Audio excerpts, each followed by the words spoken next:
Minister, and intricately designed Amaravati themed Prime Minister portrait memento ప్రత్యేకించి కళంకారి రీతిలో దీన్ని రూపొందించి ప్రధాని గారి పోర్ట్రేట్ని మొమెంటో రూపంలో అందిస్తున్నారు ముఖ్యమంత్రి వర్యులు. Huge round of applause.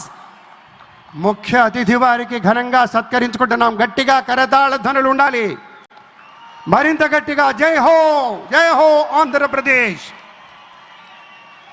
ధన్యవాదాలు, ధన్యవాదాలు. ఇంత మహోత్కృష్టమైనటువంటి చారిత్రకమైన మహోజ్వల ఘట్టానికి ఆలోచన చేసింది మన ప్రీతమ నేత శ్రీ నారా చంద్రబాబు నాయుడు గారు.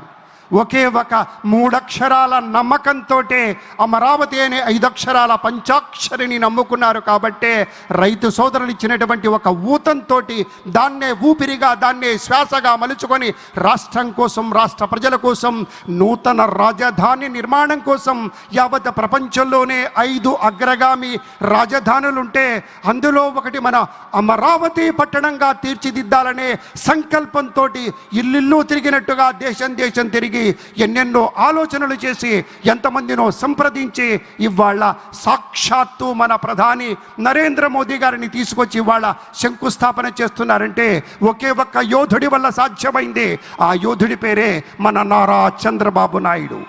అందరూ ఆలోచిస్తారు, అందరూ అనుకుంటారు నా ప్రజలు, నా దేశం, నా ఇల్లు, నా వాకిలి అని. కానీ ఒకే ఒక్కడు నా రాష్ట్రం అనుకుంటారు. కాబట్టే నా రాష్ట్రం అనుకుంటారు కాబట్టే ఆయన నారా చంద్రబాబు నాయుడు అనేటువంటి మాట కూడా మీతో మనవి చేసుకుంటూ ధన్యవాదాలు. పెద్దలారా, చంద్రబాబు నాయుడు గారి యొక్క సూచనల మేరకు, వారి యొక్క దూరదృష్టితోటి, వారి పట్టుదలతోటి, వారి క్రమశిక్షణతోటి ఒక ప్రత్యేకమైనటువంటి ఈ కార్యక్రమంలో సేవలు అందించడం కోసం, మెరుగైనటువంటి సేవలు అందించడం కోసం అంకిత భావంతో పనిచేస్తున్నటువంటి పెద్దలు మాట్లాడబోతూ ఉన్నారు. మొట్టమొదట శ్రీ పొంగూరు నారాయణ గారు, మున్సిపల్ పరిపాలన పట్టణాభివృద్ధి శాఖ మాత్యులు, తమ యొక్క స్వాగతోపన్యాసాన్ని అందించవలసిందిగా ప్రార్థన.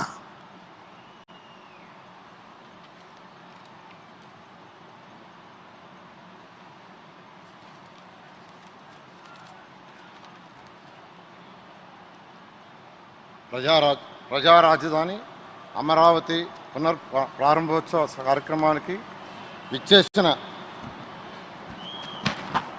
విచ్చేసిన గౌరవనీయ